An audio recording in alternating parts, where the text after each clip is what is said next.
All right. Starting again. Going live in 5. Oh, hang on. Make sure that our theme song goes back to the beginning. In 5, 4, 3, 2, 1. Coming up on episode 112, it's National Video Game Day, Raccoon Baseball, Crystal Chronicles Remastered, and much, much more on the 8-Bit Adventures podcast.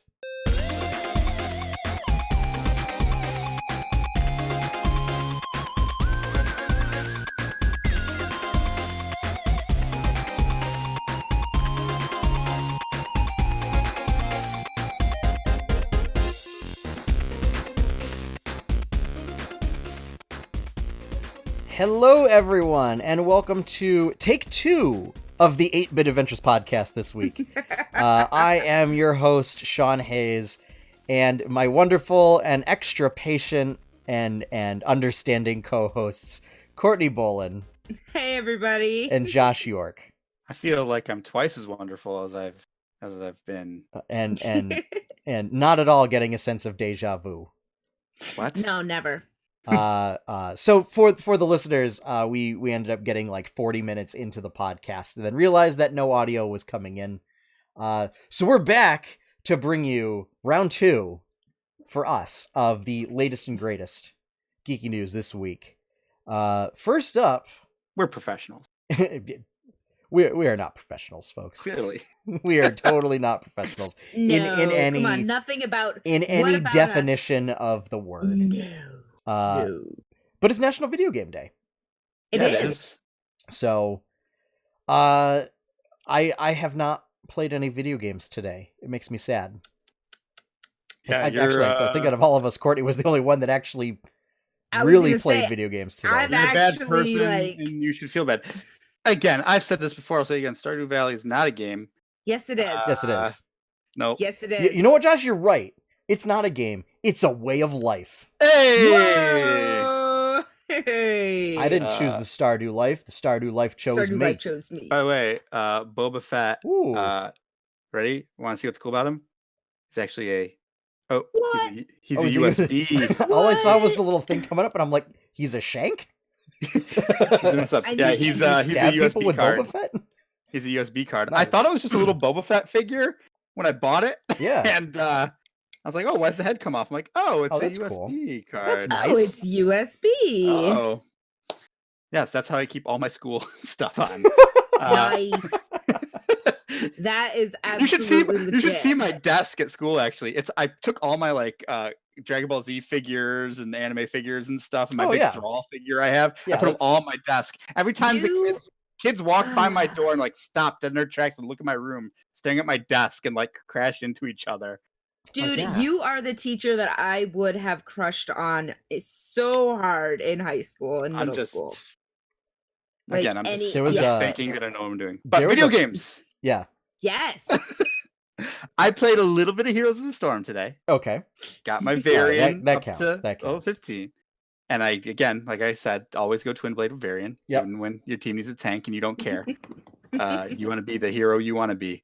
And I'll talk about a game I played yesterday that I just wanted to, again, gush about a lot. 'Cause I played quite a bit of it.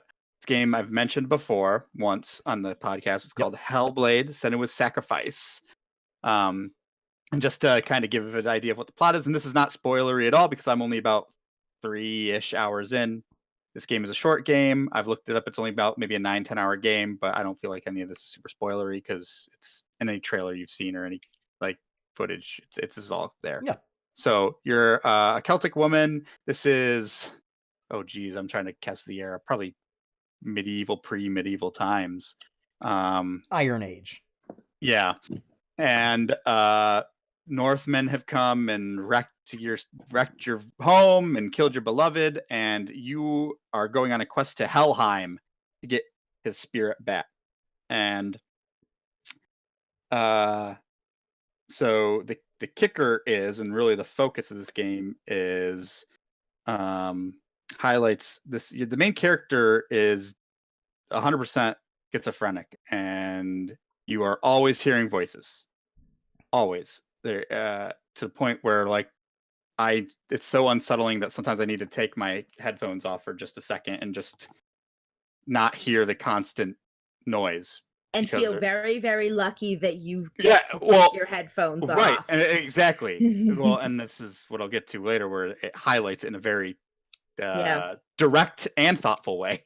That it's just the voices are always there. They're either whispering to you, or shouting at you, or yelling directions at you, telling you not to do things, or whispering encouragement, or telling you you're worthless. It's just all these different things, all these different voices, male, female voices, whatever, coming at you in all directions all the time. And it's always there.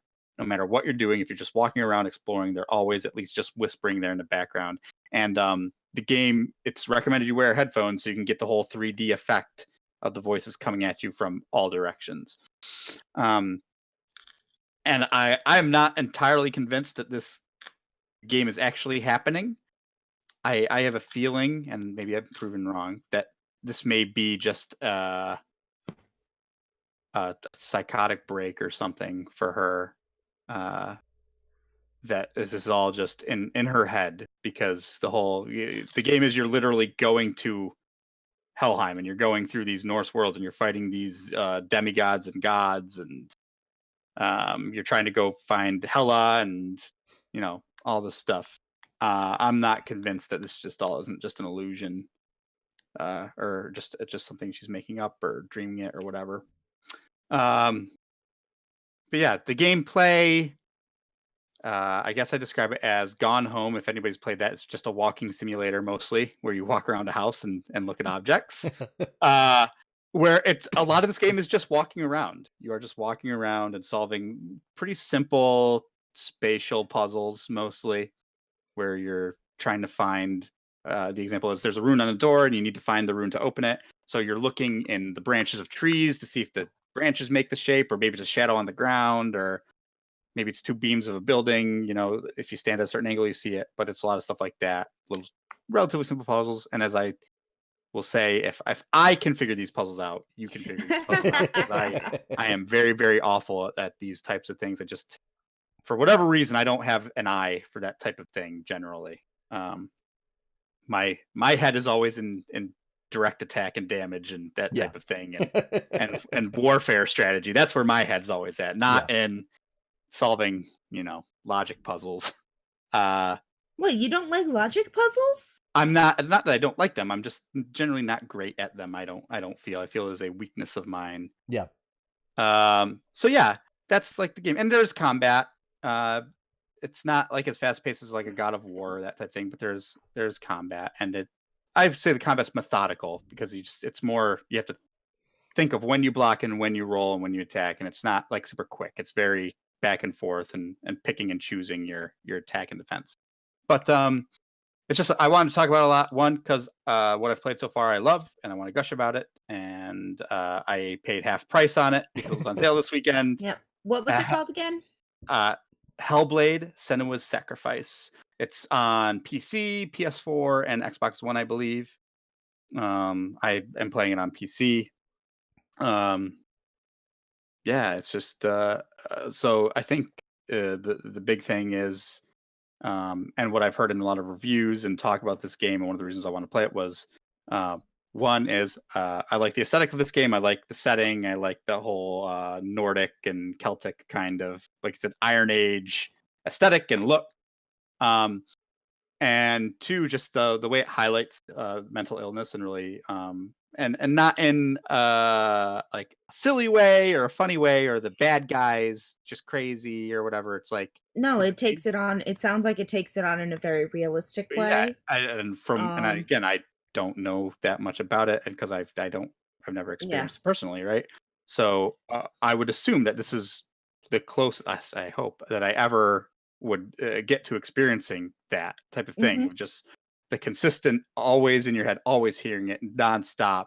Yep. Like I said, I can occasionally take my headphones off and be like, oh, I need like 30 seconds just to not hear anything before I put it back on. Like, okay, but like you said, the people who don't get to take the headphones off, in that analogy, it highlights it pretty thoughtfully and Yeah. directly. So I recommend if you can find it, play it. It's a short game. I know it had a lot of hype and praise around it, and that's why I wanted to play it. It came out last year, actually. I think last October, I want to say. Okay. So I've been waiting a while to catch it on sale to play it. You've been watching that Steam store for a long Actually, time. well, no, it's funny. I haven't looked in the Steam store in like a couple months, and I didn't even have it on this new computer I got, and I'm like, oh, I should get Steam on it. I forgot why I wanted to put Steam on, but I installed Steam and I just happened to look at the front page of Yeah. what was up, and oh, it's like this is on sale for half price. Like, oh, geez, I'm picking that up. It's only $15 for sure. Yeah. So yeah, I didn't play that today. I played it yesterday and a couple days before, but I do look very much forward to getting through the rest of that this week and next week. Yeah. Yes. And the other game that I was playing tonight, before we did this, I picked up a new game called The End Is Nigh, by Nicholas, Nicalis. And it is about this little blob that you play as named Ash. And it says on the back of it, I'm just going to read what it says on the back of the case. It's not the end of the world, but it's very close. In fact, Ash is one of the very few lucky survivors. He's determined to find a friend in this crumbling, shifting wasteland, even if he has to assemble one himself. Ash also collects squishy tumors and retro game cartridges that you can play.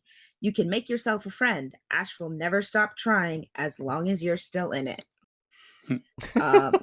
Yeah, it's really, really, really cute. Yeah. It is rated M for mature, for strong language, but it's right up my alley. It's a little side scroller. He's just this awesome little blob.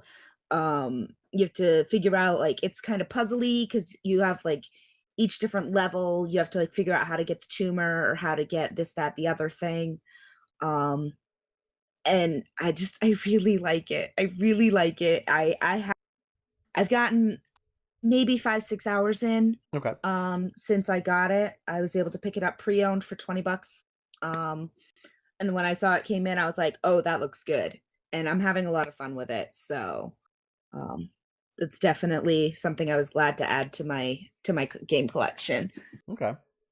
Yeah. I have not really played any games between D&D prep, wedding prep, meal prep. Gosh, you're just doing all of the prepping. Oh crap! Lots I of have preparation. a D&D game this Saturday. I got to prep for. Yep. Yeah, you do. Yep. I've had a month. That's true. Yeah. Yeah. As well as working on some artwork.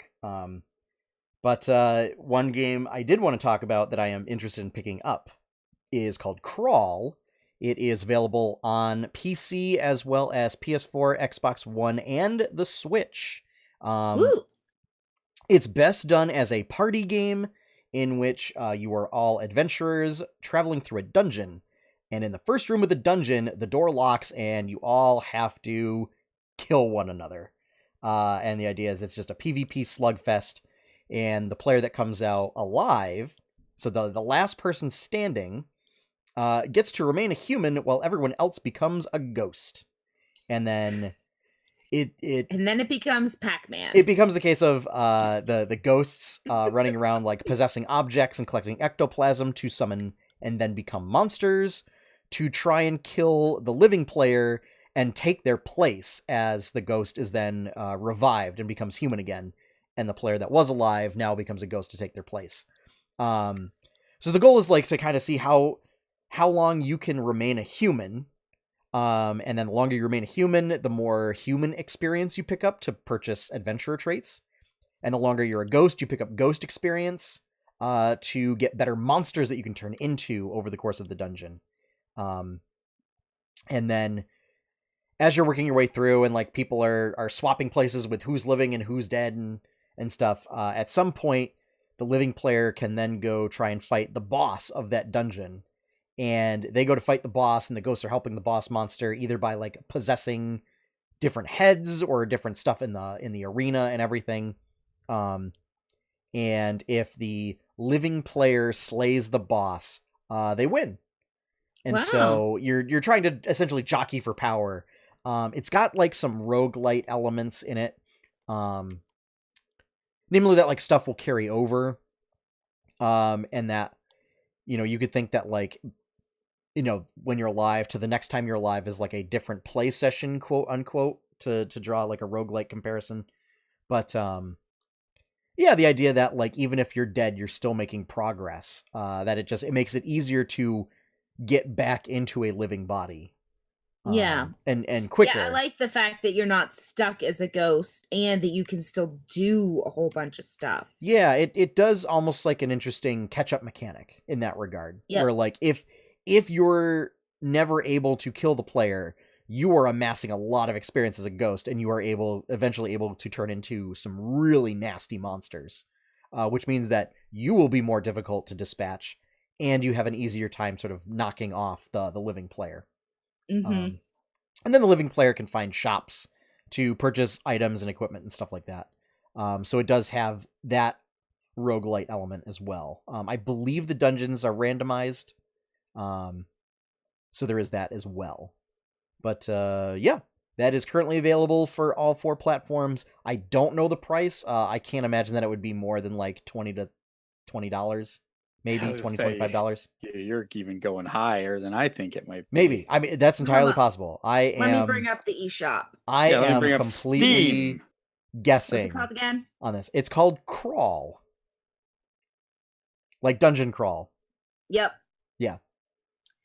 Crawl is available on the Nintendo eShop for $14.99. There we go. $14.99 on Steam as well. Yep. So for $15, I would pick up this game, especially if you have a group to play with.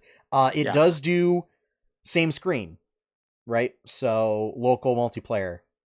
I do believe it has online multiplayer if you're playing on PC and stuff.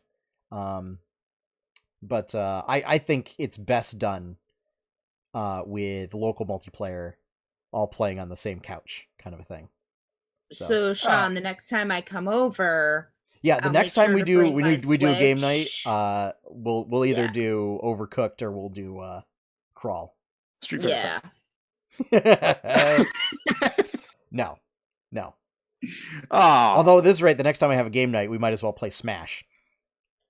Dude, I mean, it might be that time. I hope we have one before then, but I hope so too. So yes, so happy National Video Game Day, listeners. By the time you hear this, it will probably be past it, but play a game anyway. But happy gaming.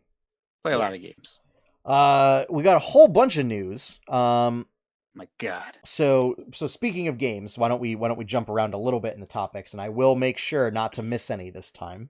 But the Nintendo Switch is getting a special bundle edition for Let's Go Pikachu and Let's Go Eevee, where it will have little Eevees and Pikachus etched onto the Switch itself. I saw this, and I think it's kind of cute. And it will have a little brown emo and then a little yellow. That was Joy-Con. with matching colors for the Joy-Con sleeve thing. Yep. Yeah, it looks absolutely adorable. You can pre-order one right now. It is going to be $3.99, I believe. Yes, because it is a Switch system, which those are $300. Okay. But also it's going to come preloaded.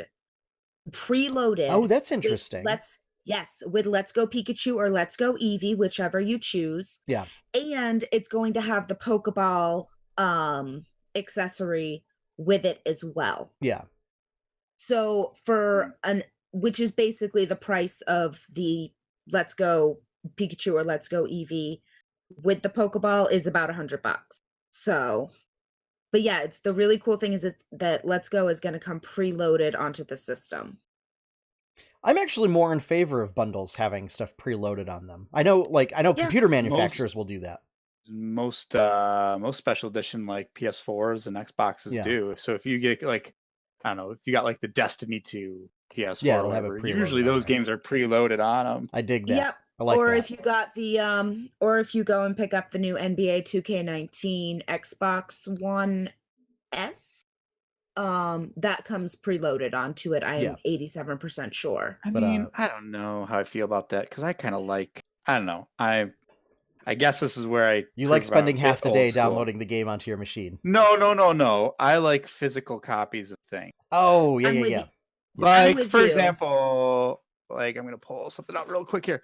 Like my Final Fantasy remastered. Like I got the Yeah. steel case edition, but like look at the cool art Yeah. on that on the steel. It's But beautiful. Yeah, the I steel love books, stuff Yeah. like that. My the steelbook my editions are beautiful. my general rule of thumb has been for bigger titles, I will pick up physical hardware for. And then for like smaller indie titles, I will pick it up on the eShop. I do that. I made a big mistake. I should have got Dragon Ball Fighters, the physical copy, but I downloaded it. I should have got the steel box. No. I know. That's when I really should have got the steel box for. But Yeah. I wanted it that day for whatever reason. And as another aside, the online service, the Nintendo online service, will start next week on September 18th with a free 1 week free trial for it. Okay. After that, it will be $20 a year. Yeah, but that's $20 a year. And it will include some games, like basically NES games that will have online functionality added to it. Cloud saves for most games. I say that because some games are being, like Splatoon 2 is being left out. Yeah. As well as some other functionality. Nintendo will have more information available in a direct on September 13th. So last week's direct got pushed back because of the earthquake. So they'll have more information on that. Yeah. Also, there is like a family thing that you can do. Yeah, which goes up to 8 people. Yeah. And it's only like $40 a year. Yeah. So basically, if you have a whole bunch of people that, you could conceivably get together with you and 7 of your friends and essentially, pay $40 a year, and then get the same benefit. So that's there you pretty go. good. Yeah. I mean, there has been a lot of grumbling about it because there's a lot of complaints that these are things that should have been offered for free. But at the same time, Xbox and PlayStation have had their online stuff pay for service for a long time. Yeah, but theirs is good. But this is also a fraction of the price. Yeah, like it is $60 a year. We'll see. Here's the thing. We'll see what Nintendo does. Like, we'll see if it's good, essentially. Yeah. If it puts out good stuff. And as of right now, it's it seems like, as far as gating online access, that it seems to be first party titles. So like you won't be required to do it for Fortnite or Rocket League. Yeah. So it will basically be like for Splatoon, for Mario Kart, Mario Tennis Aces, in order to do Mario Odyssey's like balloon mode or something, I think. So yeah, I mean, I'll probably pick it up. You're the Nintendo guy. You have to. I was gonna say I might, but I'm gonna see what it involves because, I mean, I'll just see what it involves. Courtney, I was gonna until I found out the price. I was gonna ask if you want to join in on a family account. I was thinking. So all we got to do is find some more people that have Switches and get them in. I was legitimately thinking about it. Yeah. I have considered getting a Switch. You should. Dragon Ball Z is coming. Yeah, but I've already got it. I've got it on PS4. But you can have it on the go. I don't go anywhere. This is true. Dude, okay. This is true. Josh, Sean can tell you, if I am not at school and I am not at work, all I am is at home, and even I find ways to play my Switch on the go. I'm just waiting for if a game comes out that I'm like, oh man, I've got to play it. Then maybe Daemon Ex Machina. What's that? I was going to say that was what I was with cell shaded giant robots. What is it called? Daemon Ex Machina. They showed it at E3. It's basically giant robot fighting in like post-apocalyptic places. I do like giant robots, and I do like fighting. As I I do say, like Josh, fellowship. if you want to figure out if you would like a Switch, I can always come over and we can hang out and you play my Switch. That's true. Yep. Like, and we have options for you to figure out if you'd like it. Yeah. We'll see. We'll see what starts coming out on it. Yeah.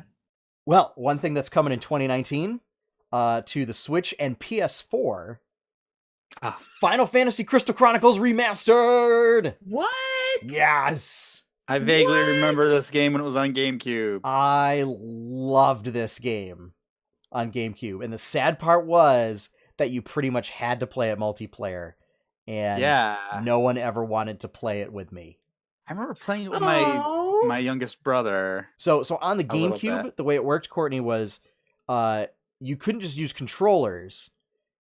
In order to play, every person had to have a Game Boy Advance, and then you had to have a Game Boy Advance link cable for each person to link it, and you had to use the Game Boy Advance as your controller.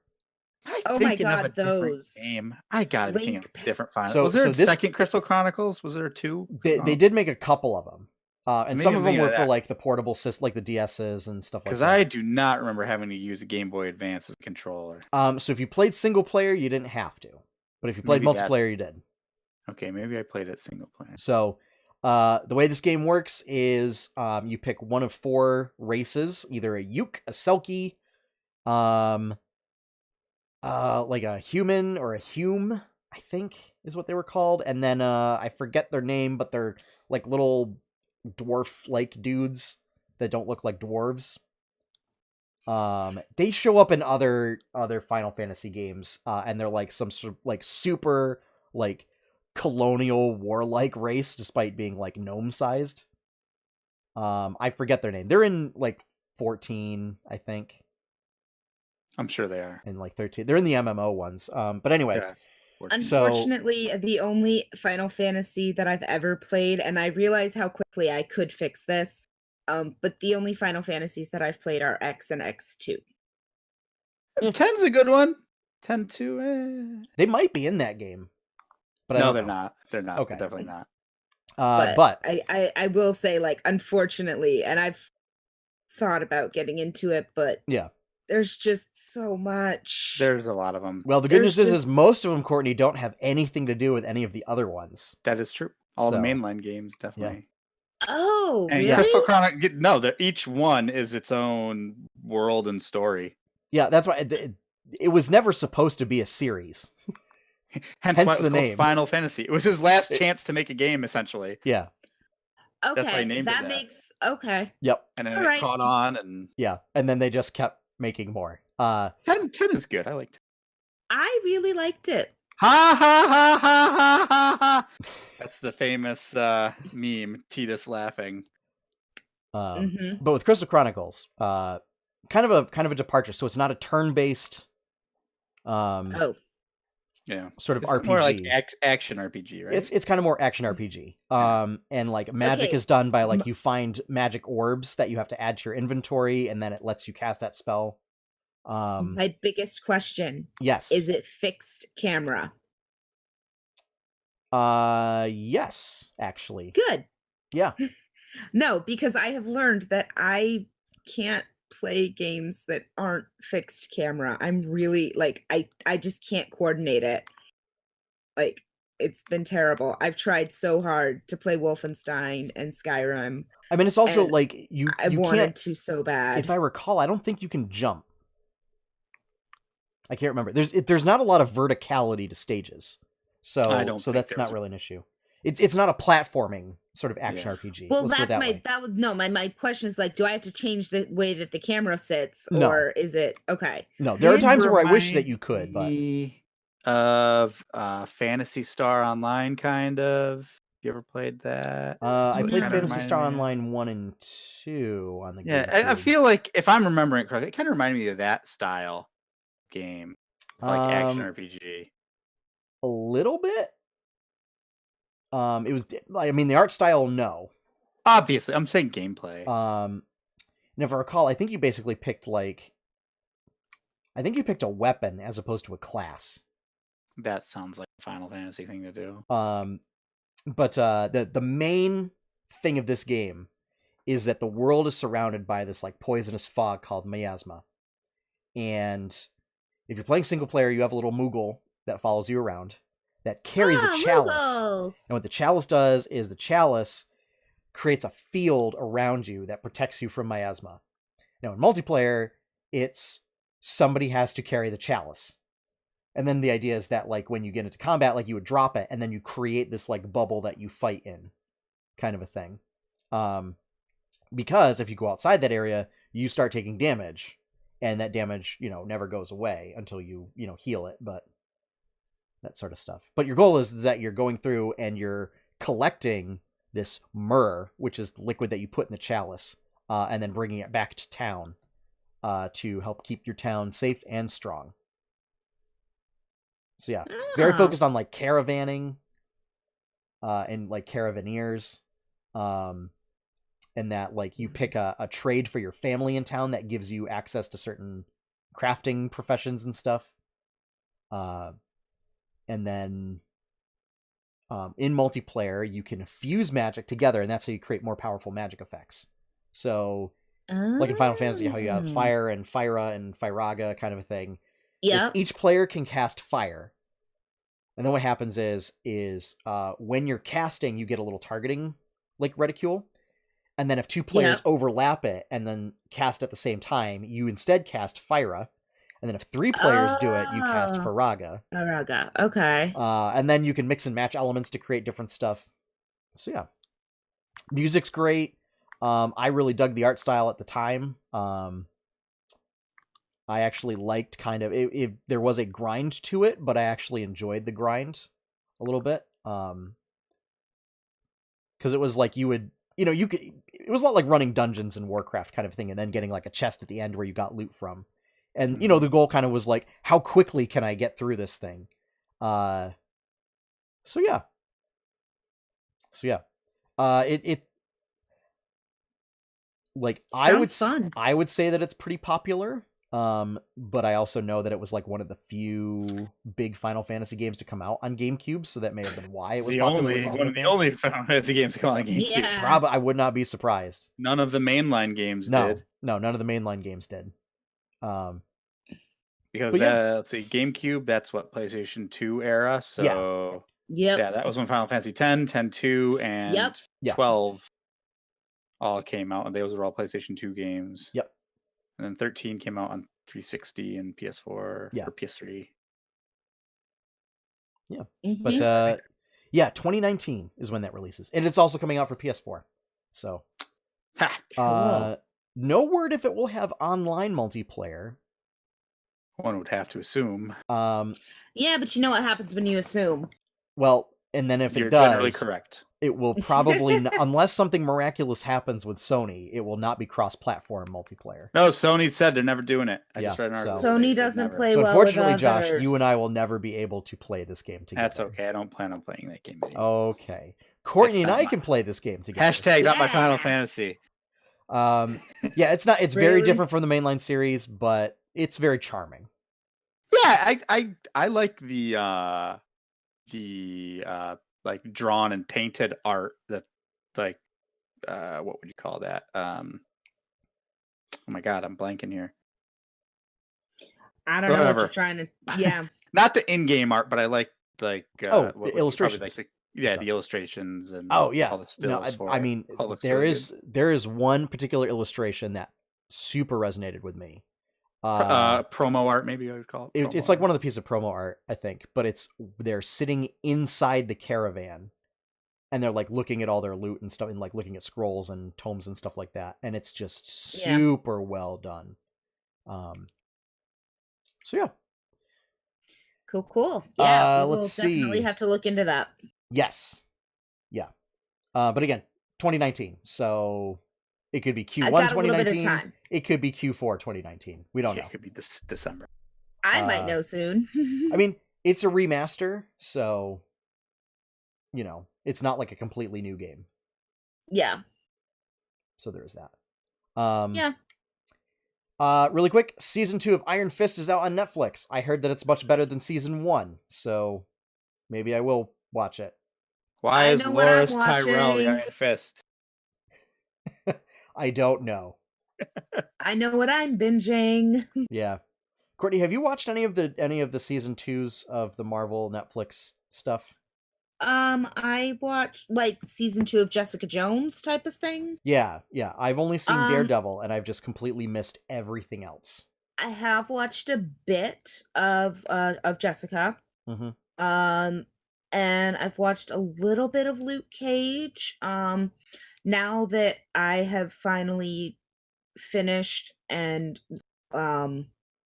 recovered from watching the Critical Role campaign 1, that was actually going to be my next Okay. stuff that I was going to catch up on. Yeah, because I haven't watched Jessica Jones, I haven't watched Luke Cage, I haven't watched Punisher. Jessica Jones was good. Season 2? Like, yeah, I Okay. liked it at least. Like, that's I've heard that it was that's- not as good as season 1. it might be that I'm just partial to liking it. Okay. Yeah. But yeah, so it is currently out. Yeah.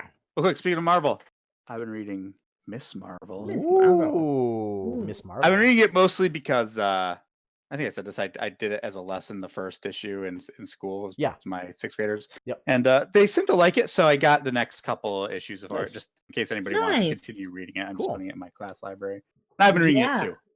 Yeah. Second issue's good because she teams up with Wolverine, who's my favorite. Ooh. Hey, bub. In further Marvel news, a sort of tangential Marvel news, Madison, Alabama, had a poll to name its minor league baseball team because they finally got a baseball team, I guess, right? And I guess they're known for. Did they let the internet name the team? Yes, they did let the internet name the team. Did people not learn? And I think they're known as Rocket City. I think it has something to do with aerospace kind of stuff. I don't know if they're Probably affiliation with NASA or something like that. Probably.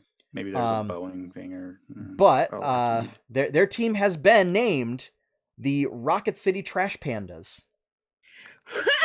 And the sort of like local sort of minor league commissioner said that like when he saw the name, like he wasn't even really thinking of like Guardians of the Galaxy, and so he was just like, oh yeah, like we got lots of raccoons around here, like they're a thing, they're scrappy, that they'd be a great mascot for a baseball team. And then people pointed out, oh, it's funny because it's Rocket City, and then it's Trash Pandas.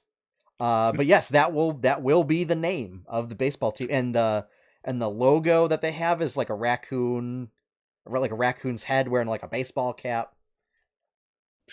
That's awesome. Yeah. So that's been circulating the internet, and I thought it was worthwhile. Seriously, how did people not learn from Bodie McBoatface? And actually, like a lot of the polls were about similar stuff. It was about similar levels of silliness. But I mean, minor league baseball, why not make it silly? Oh yeah, no, I'm all about it. Make Major League Baseball silly. Jeez. Also true. I mean, Red Sox is kind of weird, right? I mean, Major League is pretty silly already. Yeah. I mean, our own local team, the Pittsfield Suns, like you're like, well, wait, Pittsfield, like it's a winter like 9 months out of the year. Why are they the Suns? Everything, and then you find out like, oh, it's because like half the games they have to put a delay in because of sundown. There has to be a sun delay because of how the field was made, because it was made before they it's one of 2 fields in the country that face west and not east.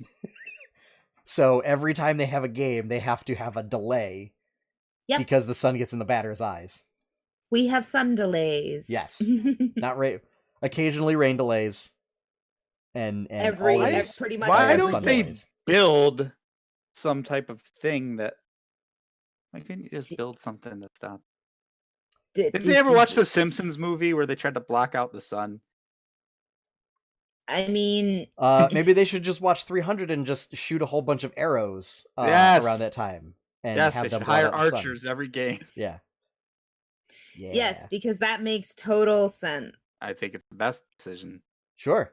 Add a whole new element to baseball. But I mean, we are not talking about the Pittsfield Suns. We are talking about the Rocket City Trash Pandas. which is clearly the Yeah. superior team. It is, Which is absolutely just beautiful that they got that name in. Sorry, Yes. Pittsfield, I don't like it Absolutely that love much. it. I think something possum was like another potential name. That could have been good. Yeah. They just picked the worst animals, apparently. They did. They really did. Like the dirtiest, grossest animals. Yeah. But yeah, so Rocket City Trash Pandas. Last up on our news for the week, Dragon Heist, latest D&D adventure, is out. I'm an idiot. I can't believe I missed that. I believe Chris Perkins wrote at least a portion of this. And Matt Mercer was a consultant for it.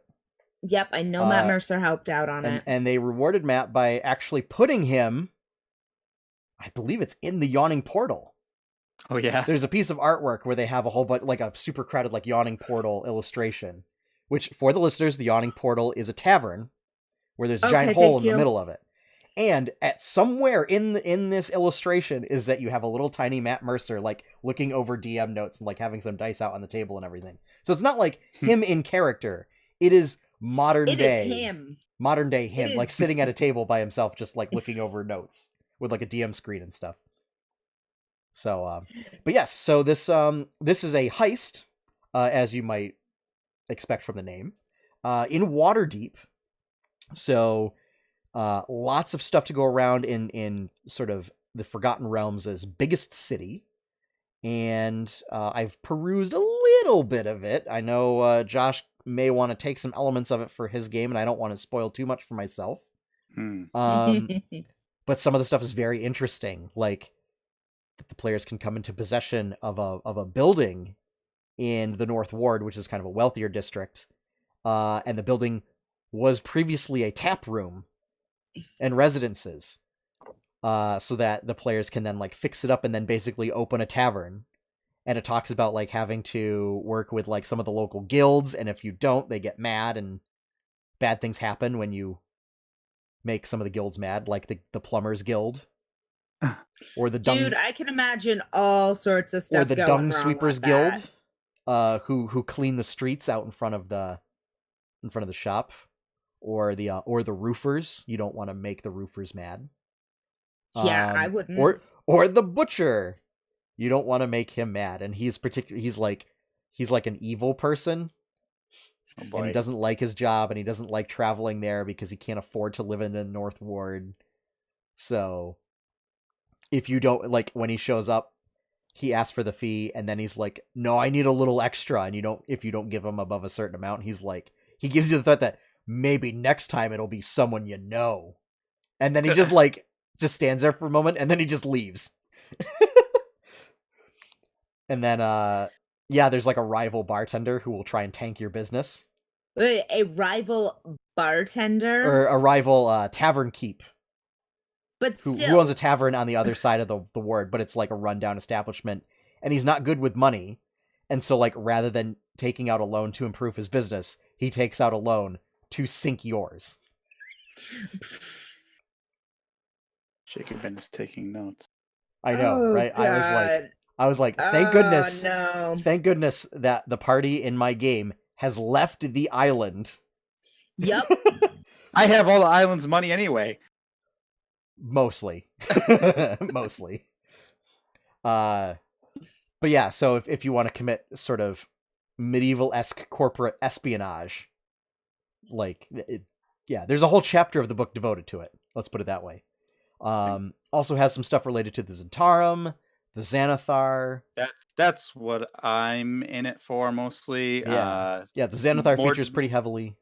More detailed information on the organizations within the city. More detailed information on the city itself. Yes. Yeah. Like that's the stuff I want. I mean, the adventure I'm pretty down with. I think it'll be cool. But just because the game I'm running happens to have Waterdeep appears a lot in my game. Yep. much to the much detriment. to our detriment. Yeah. Yeah. You guys choose to go there often, and I warn you every time, you are not generally, not that you're not welcome there. It's just that a It's lot of just that people they're are not looking for welcome you. there. We are not welcome from the ne'er-do-wells there. Yeah. So I just Yeah. want that information to help me Yeah. more with my own world building there, just to help me flesh out some things that I'm not so sure on, and Yep. spur my brain into some ideas. That's why I buy most of the books. I have every adventure they've put out so far, I think, and not that I use them directly. I like to steal stuff from them, and it's just good to get inspired by lots of different things, as I've said many times before. So that is available now on D&D Beyond.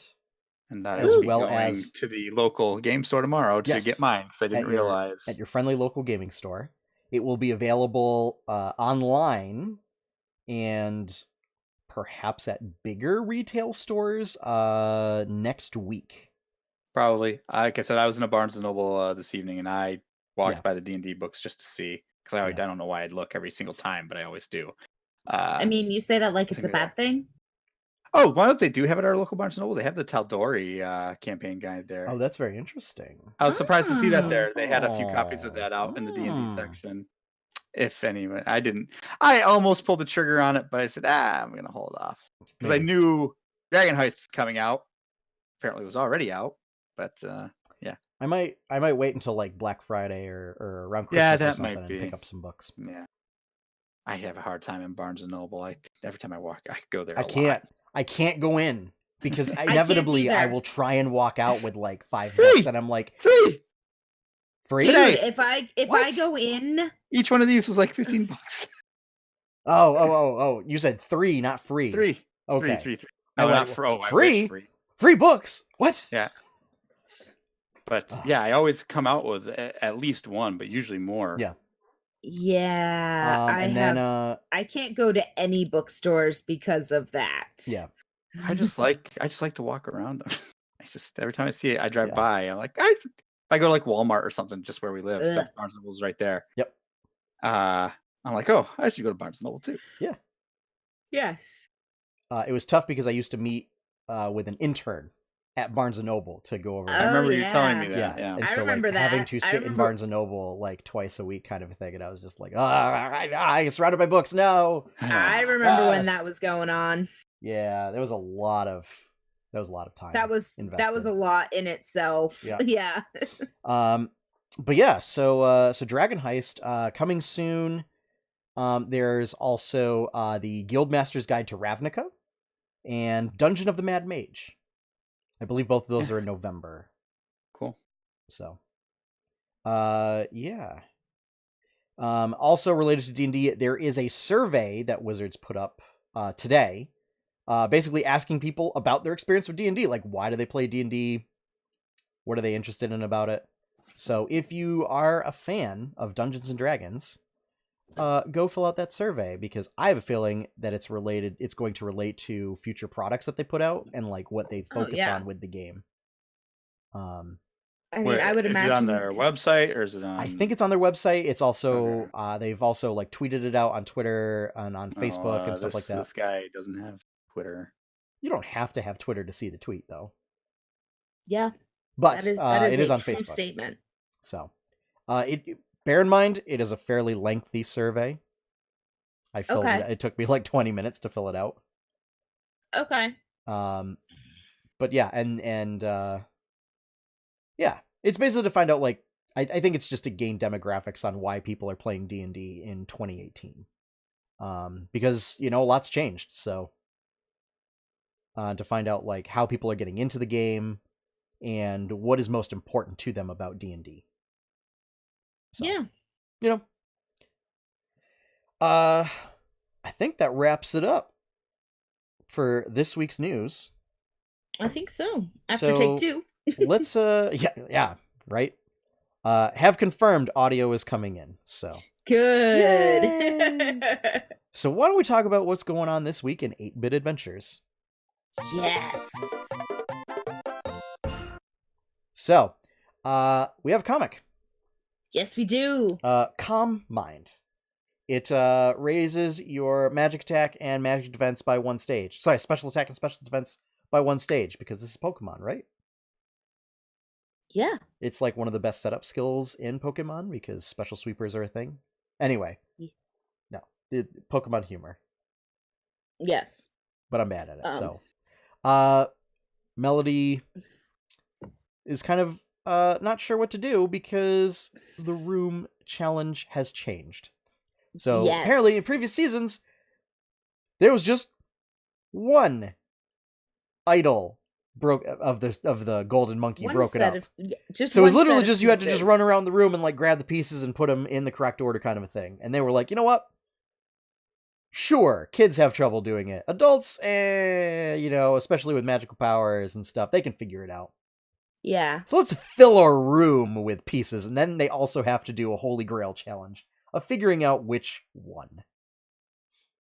I want to think that her tea, I mean, it's got to be some sort of ginger-based tea, giving her that calm mind, but also so that she will be able to, like, I'm imagining, like, a peach ginger zinger tea or something like that, so that she can, like, be calm, but also, like, zoom around and try and fit all of them, like, figure out what's gonna fit together. So I can tell you right now, Courtney, That ain't it. not gonna be the case. Ginger tea, yes. But you know what? And this will be a little benefit for listeners of the podcast. Has no special benefits other than just being used to calm down. To chill out for a second and then just be like, all right, I'm going to take a moment. I'm going to figure out what to do. Yeah, I'm intrigued to see how Melody is going to come at this. Mhm. I guess is the best way. Yeah. Oh, it'll be clever. I can assure you. I already I'm have sure it planned out. It's Melody. Like, I wouldn't expect anything less. Clever. As she is a clever girl. Yes, she absolutely is. And I'm very intrigued too, because she seemed, because she got the idea and she brewed the tea. Yep. So I'm wondering again, like, what other than, like, if it was just an idea to just brew tea? I don't think so. Sorry, Courtney. It really was just an idea to brew tea. Damn. Darn it. I think you give me far too much credit as an author. Writing is not my forte. I mean, I can hope, right? Yeah, you can hope, but you might hope in vain. It's not happening. Yeah. But I can hope. Yeah. No, it was literally just an idea of, like, what do I need to do? And it was, oh, you know what? Maybe I'll make some tea, calm down, collect my thoughts, and figure something out. Which is just such a lovely thing to do in general. It's just a little moment. Yep. That's all. And it is a lovely moment. Yeah.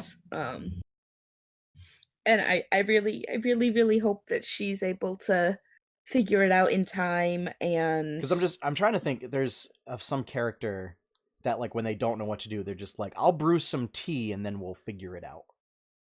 And I'm sure there's some, I don't know if it's a literary character or a television character or something. I mean, it's almost like on the Golden Girls, when they can't figure out what to do, they're just like, I'll go get the cheesecake. And then they figure it out over cheesecake. Yeah. Look, don't judge me. No. Don't you judge me.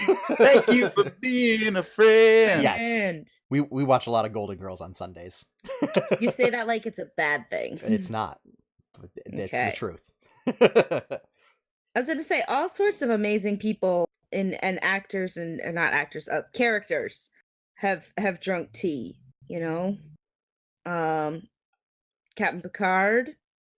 And I know who I'm thinking of. Ramona Flowers. I'm absolutely, I know who I'm thinking of. It's Uncle Eero. There we go. Whenever Uncle Eero doesn't know what to do, he's just like, sit down and we will have some tea and we will think about it and collect our thoughts. Yes. That's there we who I go. was We thinking figured of. it out. Yes. We figured it out. And Uncle Eero is best uncle. So yeah. So yeah. There will be no comic next week. Instead, what we're gonna do is have some character art up on the site. Another one in the D&D character portrait series. Woo! I'm not gonna What are you reveal who. doing? I'm not gonna reveal it yet, but you can catch me tomorrow on stream. So at the time of this recording, it's tomorrow. But Thursday, September 13th, I'm gonna do an art stream, and you'll find out then. Oh. I'm gonna say 7:00 Eastern Standard Time. Eastern Daylight Time. Ah, right. We're in daylight. Yeah. Yeah, 7:00. Cool. So, and then the goal will be to completely ink and color that character. Let's see how that goes.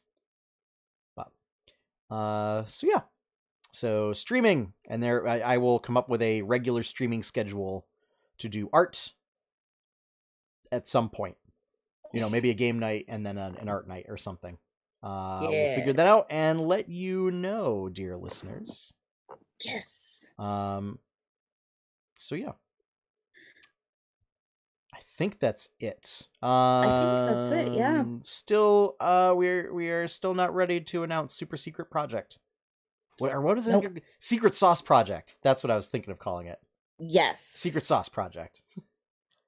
I think next week, we will actually, or not next week. Sorry, the week after next week. Yes. Will be when we announce it, and we'll do a big yeah. fanfare and everything. Soon. Soon. I love sharing that dog meme. So yes, so that is it for this week in 8-Bit Adventures. And now, let us discuss Quest Log. Woo!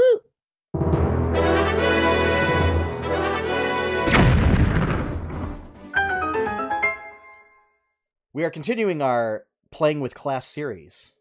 And this week, we're talking about Clerics. Thank you for being a heel.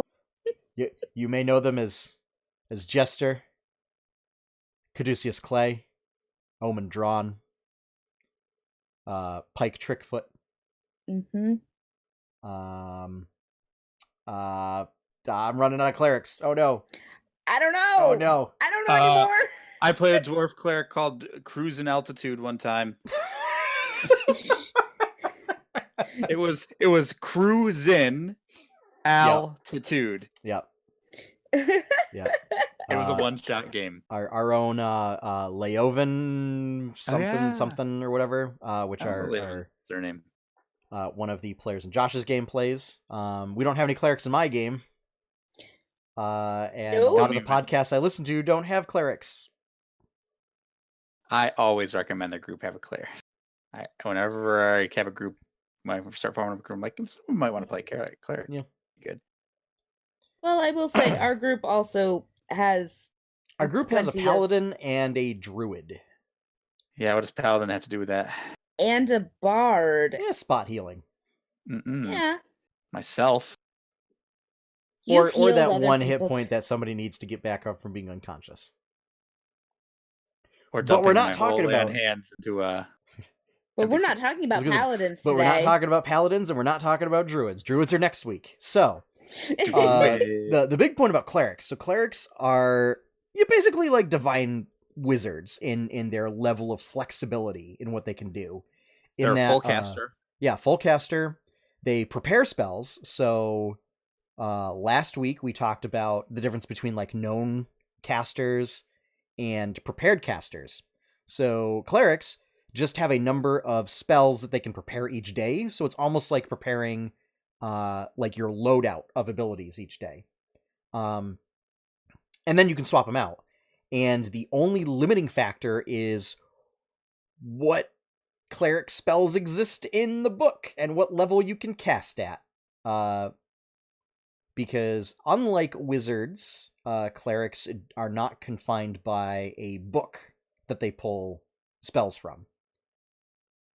Now, I have seen some variants where it's the DM kind of provides a list that the cleric's able to pull from, so simulating like these are, the spells that your deity has available. But that's like I said, a variant house rule kind of a thing.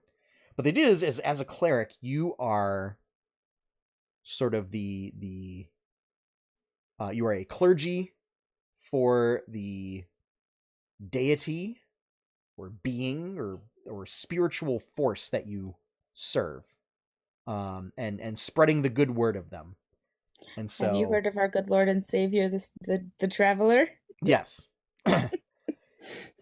And so clerics are often sort of aligned with that deity's Ideals? philosophies and ideals. So clerics of Bahamut, say, who is a very sort of orderly, just, righteous deity, the Platinum Dragon, are often also just and fair and honest and forthcoming and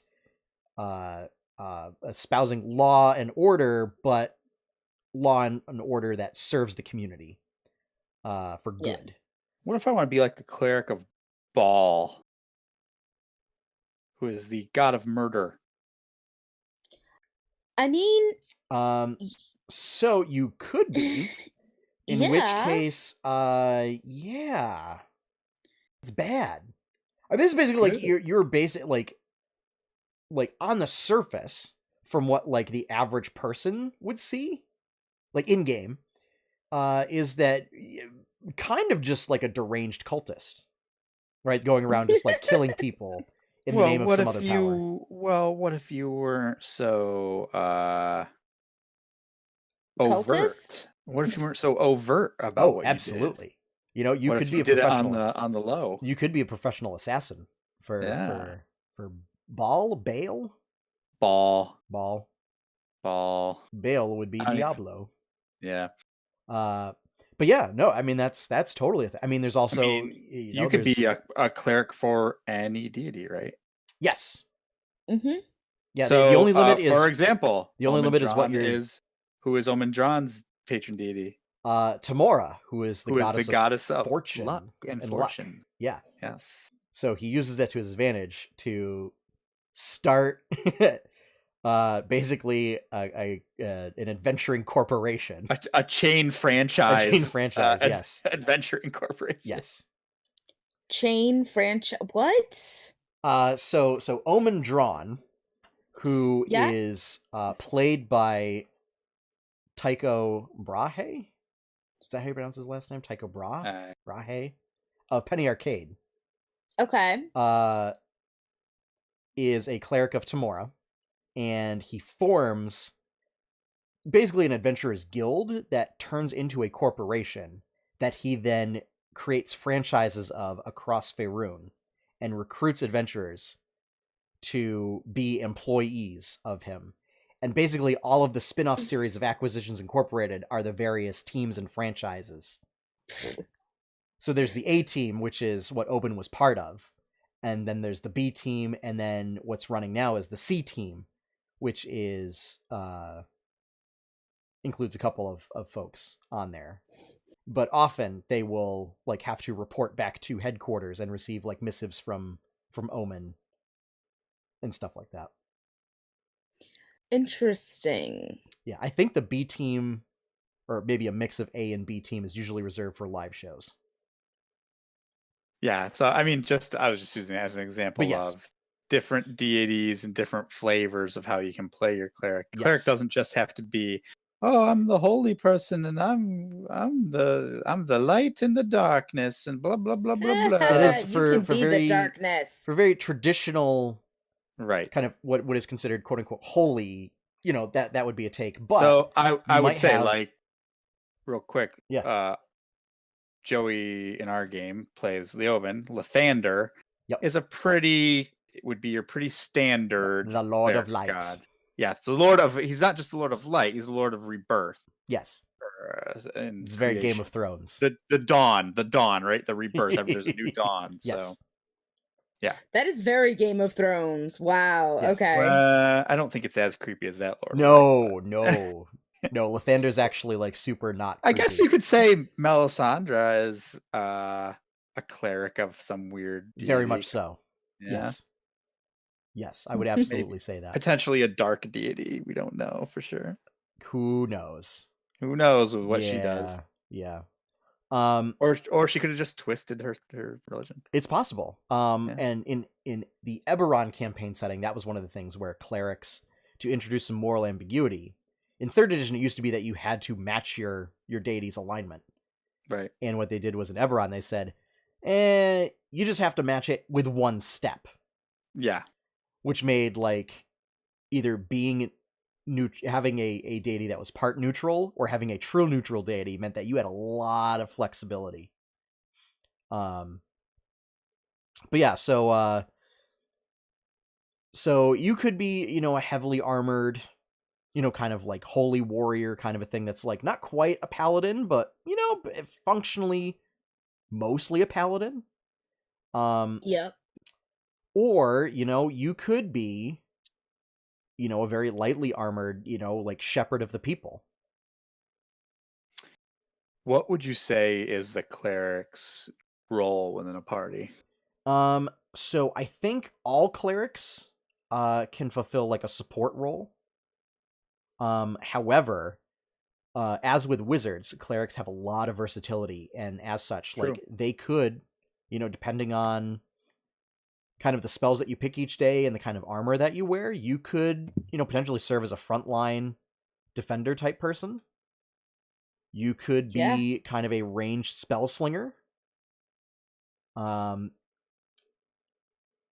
you could certainly, if you decided to focus on your more social aspects, because clerics don't have a lot of abilities that are keyed off of stuff besides wisdom. So if you wanted to pump up charisma, you could serve as kind of a party's like front person. Mm-hmm. You could be the face. Yes, you could be the face. So yeah, you have a lot of options. And clerics, they provide a lot of utility. Nature clerics can provide a lot of overland exploration kind of utility. Trickster clerics who serve, kind of tricksy So wait, deities. would that be like to equate this to kind of Norse mythology? Would that be like having Loki as your deity? Oh yes, Loki would have the trickster domain, absolutely. Okay. Or trickery domain, sorry. He's literally a trickster. Yes. So like just to try and like equate this so that my mind can make sense of it. Yes. Okay. And clerics don't get subclasses like most other ones do. Is your subclass, quote unquote, is entirely derived on sort of what is within your deity's or guiding philosophy's portfolio.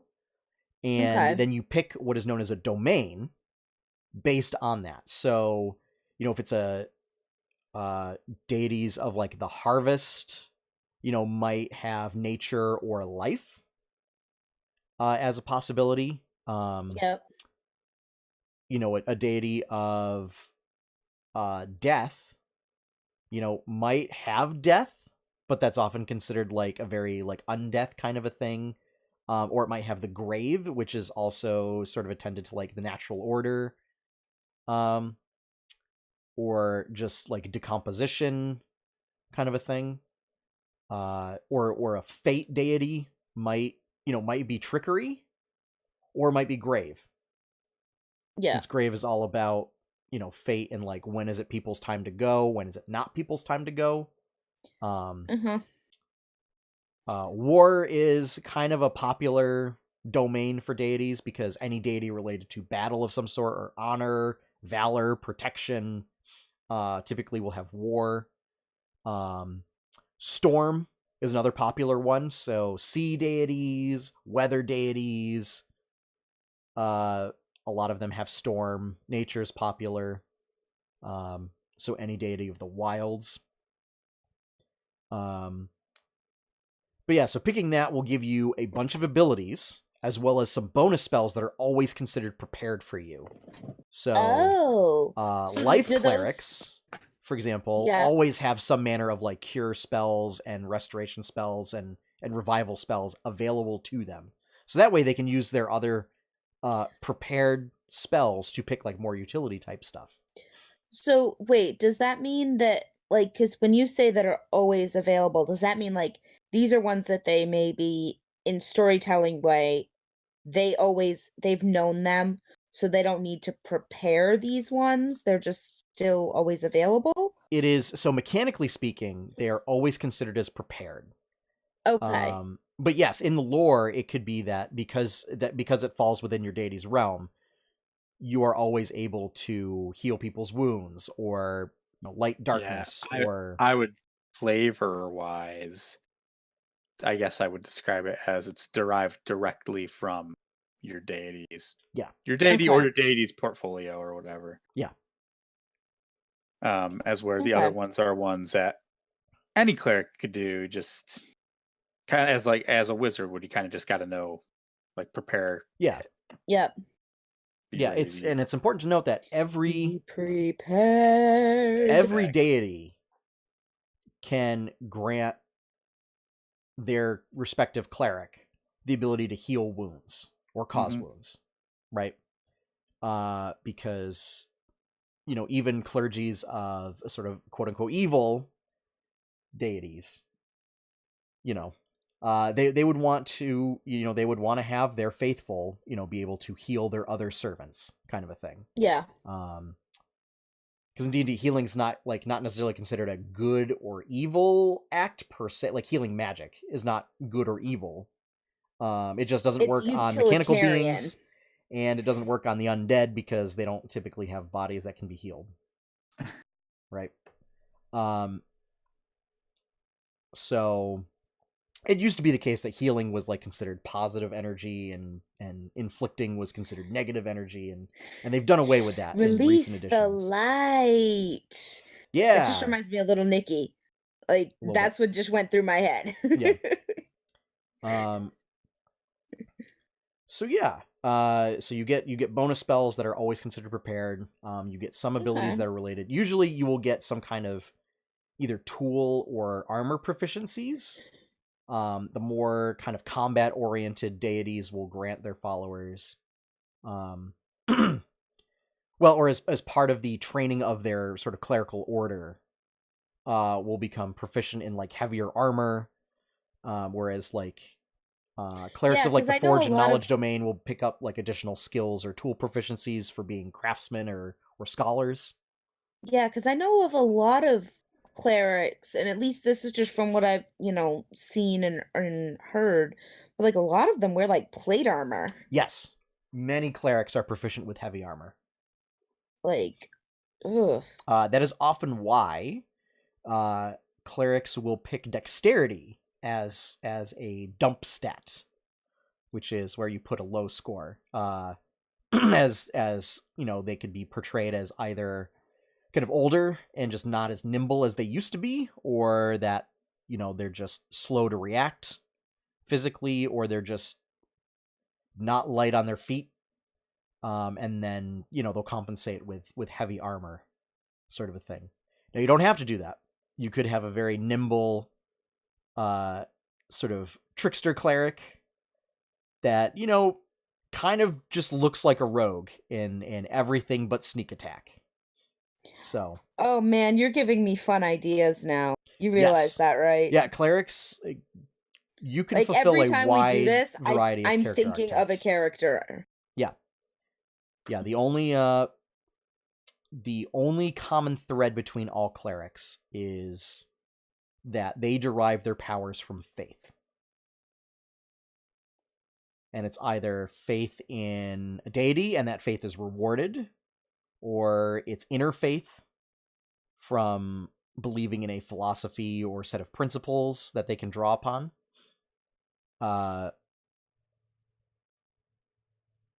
So yeah.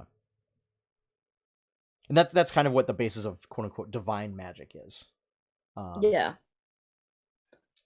Whereas arcane magic like can be any number of things, but it's usually arcane magic is like there's sort of underlying forces of creation that you figure out somehow through some manner to pull and tug at them to create different effects. You know, wizards, they do it through formula. Sorcerers are like, I can just do it. I don't know how. And, you know, bards are like, I have figured out it. They're almost like wizards, except the formula that they do it through is through performances. But, you know, for clerics, it's their similar to warlocks channeling somebody else's power.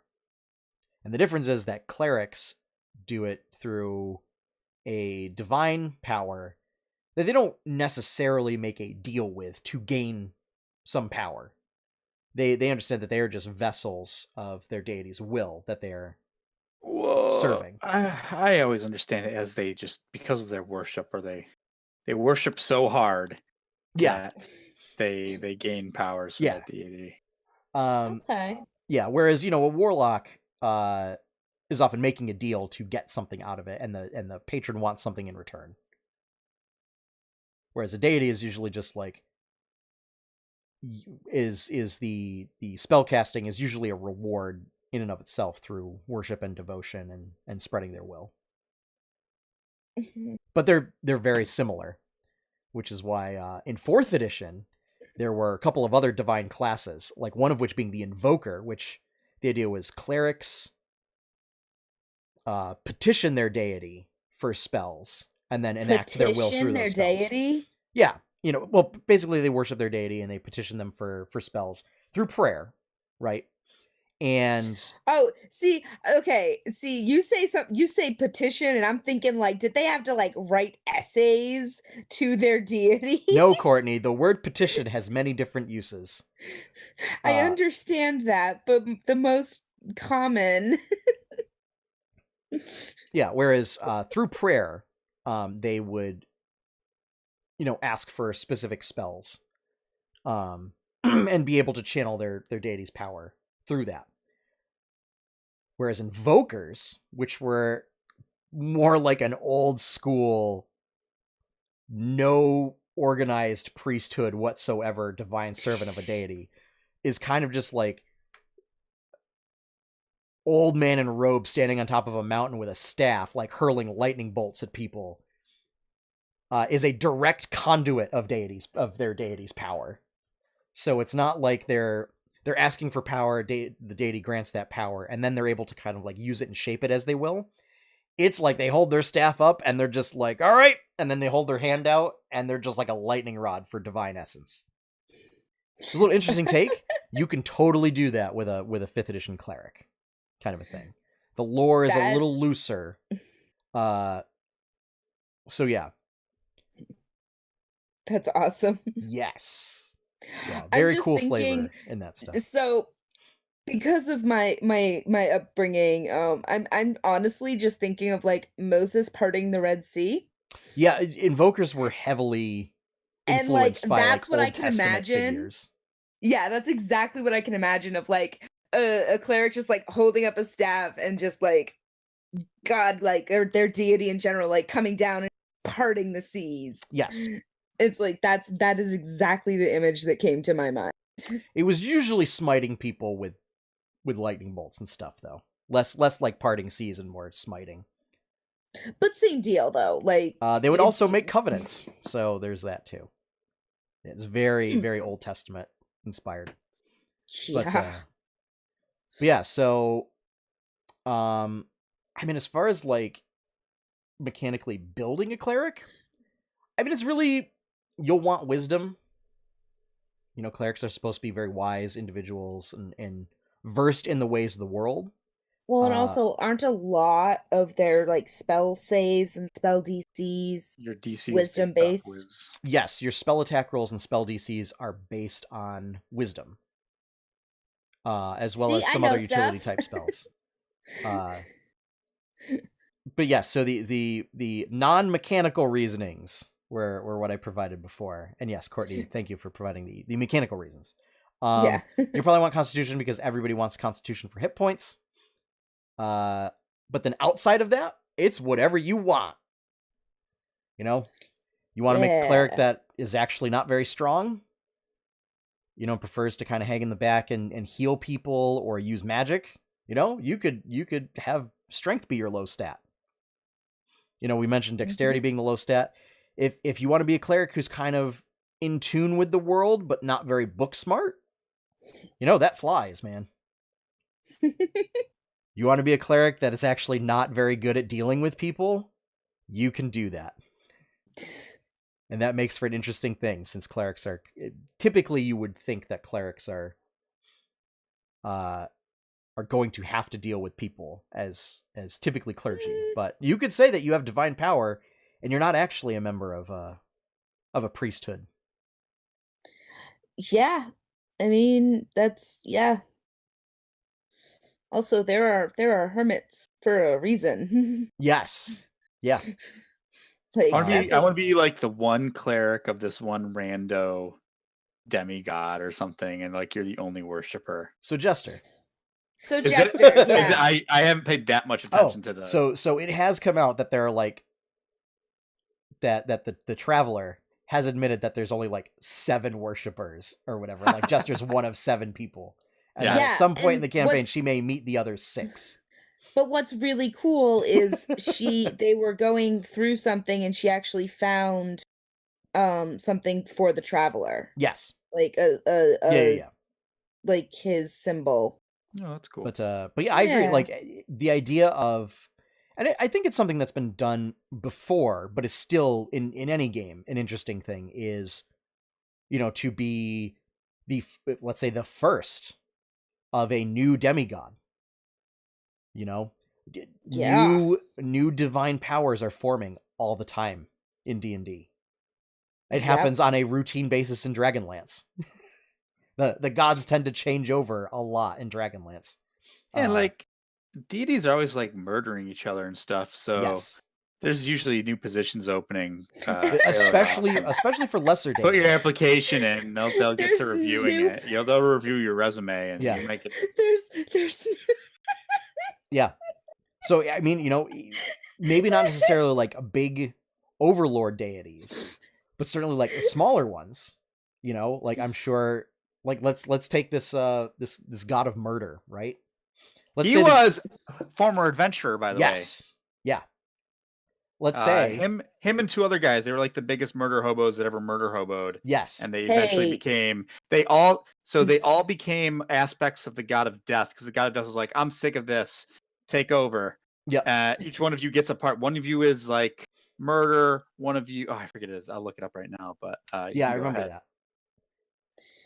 I think it was also that they tried to beat up Death and take his job. And Yeah, Death was like, something all right, like- fine, whatever. You want the job? Fine. All right. Oh my god. But then he was like, The more but I- none of you gets it. You all got to share it. Oh my god, the more I hear about this, the more I love it. And also Yeah, Ball, That thing. Ball, Bane, and Mircool. That's right. I keep thinking of Bane. And Bane's like Oh, conquest. So Ball is murder. Bane is He's like tyranny and conquest. hatred and tyranny. Yeah. Or fear, hatred, and tyranny. Yeah. Mircool is god of the dead. I don't know. Yeah. The 3 of them are called the Dark 3. Yes. But basically, they were all adventurers, and like they kicked so much butt, they eventually became deities. Yep. Yeah, it's a very sort of mythic thing that they do. Yeah, That's carried over from like Greek and yeah. Roman. I don't, and maybe And Norse. Baldur's Gate, the city of Baldur's Gate in Faerun, is named after Baal, the god of murder. Oh, I I'm did not pretty know that. sure. Whoa. Very I'm interesting. pretty sure. Yeah. I'm pretty sure. So one of the other things when making a cleric, right, is you want to have a conversation with the DM about what deities are in your game. So if you're running Forgotten Yep. Realms, you might want to talk about like what deities are popular in the realms, kind of a thing. If you're doing a homebrew game, obviously find out like what gods and deities are available. You know, the DM may come back and say, make one up. Yeah. You know? I mean, like for my game, I have a whole pantheon made up. You do. But it's... You haven't...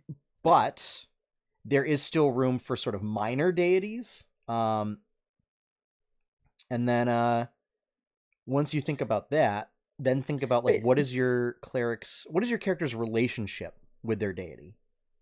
And like what is kind of the nature of deities in that story? It's like for my game, most of the deities are like kind of the darker side of Greek deities, where they are very tempestuous and I can't think of the word. It begins with a C.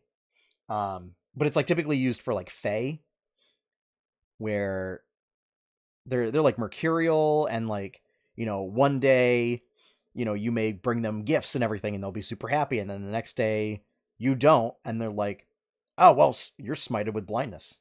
You're smote with blindness. Fickle? Is fickle the word you're looking for? Fickle might be the word that I'm looking for. Oh, capricious. That's what it is. Capricious. Yeah, yes, they're capricious and they're fickle. And yeah, your best bet of survival is by placating them. Right? So, you know, deity of the sea. If you live on an island, you might want to make regular sacrifices to the deity of the sea. Like, you know, Poseidon. Because Poseidon was known that if you did not make proper sacrifices, he would, you know, send a tidal wave and drown your city forever. Yup. Or, you know, do weird, or send horses to eat you or something. Since he was also, for whatever reason, the god of horses. What? Yes. What? Really? Yes, he was like the god of the sea, and like horses were his sacred animal. It's weird. Sense. Real quick, I'm Not just going to correct seahorses. myself. Yes. In case any listener corrects me. Baldur's Gate, not named after Baal, the god of murder, but named after some rando. Called Baldur. Yeah. Yeah. Balduran or something. Yeah. I must be thinking of, I think maybe the game Baldur's Gate had something to do with Baal. I can't remember. Maybe. But yeah, so it's interesting to figure out, like, does your cleric serve your deity out of fear? Ooh. Or just do they serve out of devotion? You know, do they serve because, you know, they think their deity will make the world a better place? Do they serve because serving their deity got them more power? Yeah. You know? Just some important things to think about. And then, like, as a vessel for your deity's power, how does that affect your role in the community? Do you live in a community? I mean, like we said, you might not. You might be kind of a hermit that lives out in the woods or on a mountain or something, smiting people with lightning bolts as they pass by, or parting seas. Or drinking tea made out of dead people. Or drinking tea. No, it's not made out of dead people. I want to make that point clear about Caduceus. No, I understand. No, he grows flowers from their graves, using the dead people as fertilizer, and then he makes the tea out of the flowers. And now, how does that not sound like it's made out of dead people? Because making that's tea the out circle of life, everything's made out of dead people. Because making tea out of dead people would mean that he digs them up and then grinds them up and infuses them in water to make tea. No, that is not what he does. No, that is not what he does. So, but yeah, so you might not have a community. You might, very privately and personally serve. Maybe it's not an established clergy like we see with Jester, where her role in the community, quote unquote, is that she's kind of a nuisance and a troublemaker as a god of trickery. Or if you serve, say, the god of rogues, Ali Damara from 3rd edition, you might be a member of a thieves guild in that case. If you're a cleric of a life deity, you might preside over, ceremony. You might preside over weddings, childbirth, and very life related ceremonies. If you're the sort of servant of a deity of craft. You might be a craftsman yourself. If you're a forge domain cleric, you might be the village blacksmith. Yeah. So That's I mean, yeah. 'cause interesting people- thought. Because clerics perhaps- can be things other than just men and women of the cloth. You could be men and women of the plate. Like they of the can hammer. do other stuff on top of that. One thought is you could be a cleric who does not know that they serve a deity. How would that work, Sean? So obviously you as a player would know, Well, right? Yes. But you could be that you just have magical powers and maybe they get miscategorized and people think that you're a sorcerer. Right? that you just have natural talent. Maybe they don't know that it's magic. Maybe that the particular spells that you use are ones that have more subtle effects.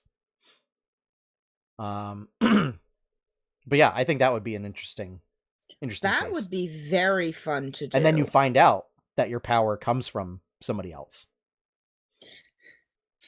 Another thing is, this was a thing in 3rd edition. You can be a cleric that is an atheistic cleric. It's a little weird in most D&D games because it's harder to sort of say that gods don't exist when there are very, very prominent ramifications of I divine can activity. speak to this, not as a cleric, but my Right. paladin. Yeah. Somewhat, this was my idea kind of Mhm. with him. It's not so much atheist, but he just doesn't care. Yeah. About the deities. Yeah, and I mean that is it's a fact that they exist. Yep. And it's just they're just a thing that exists. You just don't care. You don't want them to interfere with your life. You're not going to interfere with their deals. Like, another popular thought along those lines is that they're not true gods and goddesses. And most deities can still die. And for that fact, that makes them not truly divine and therefore not worthy of worship. That, I think, was one of the things that they put forth with this. It was a prestige class. It was called like Priest or something. And you actually got abilities to strip other clerics of their power. What? Yeah, it was like you could cut off other divine casters' connection to their divine source. I like this. Yeah. This reminds me of some like probably legacy stuff at this point in Star Wars, but there were like certain aliens that could like negate Force users or something. The Yuuzhan Vong. See, there you go. Yes, you got it. Yeah, they came from outside the galaxy, and they like existed outside of the Force, so like Force users couldn't affect them. They just cool. The Force like permeated all things but them, which made them easy to detect because they could just be like, oh, I think they figured it out later that by focusing on the lack of Force in an area, they could detect where Yuuzhan Vong were. That's pretty cool. I like that. Yeah. So, any further questions, thoughts on clerics? Clerics just heal. That's it. No, I'm really. There were some things that I did not know about clerics. And I was really, really happy to learn all of this tonight. Yeah. Because clerics do way more than just healing, and I knew that. Yes. But like learning the different ways that you can really, really different ways that you can play a cleric was really interesting. Yeah. Yeah. As always, my opinion is don't always just play the class for the mechanics. Play the class for the character you want to make. Yeah. Yeah. My opinion is always tends to be towards the RP side of things. And I think about that. Think if the character you want, would it make sense for them to be a cleric? Then sure. If you just want to play the mechanics, sure, do that. Do whatever you want. Your fun's not wrong. Have fun however you want. Yeah. Yeah, And, your fun's and not if- wrong. If you are the Grateful Geek, Matt Tucker, sometimes, no matter what character you build, you just end up with a cleric. Yeah. And I think on that note, Yeah. we will close out this episode here. So, if you want to see more stuff from 8-Bit Adventures, you can head on over to the website 8, that's the number 8-bitadventures.com. And over there you can find the 8-Bit Adventures comic, as well as social media links, as well as links to this podcast and other cool, awesome content. If you want to support that content and you want to help it grow and keep the lights on, you can head on over to patreon.com/8bitadventures, no dash required there, and become a patron. We have all sorts of cool rewards for patrons, and a big special thank you to all of our current patrons. Thank you very much. Our opening and closing theme is One Up by Professor Shy Guy. You can find his stuff over at professorshyguy.bandcamp.com. So with that, folks, we'll bid you good night. And have fun. Happy gaming on this National Video Game Day. And enjoy your pie cake. Bye, everybody.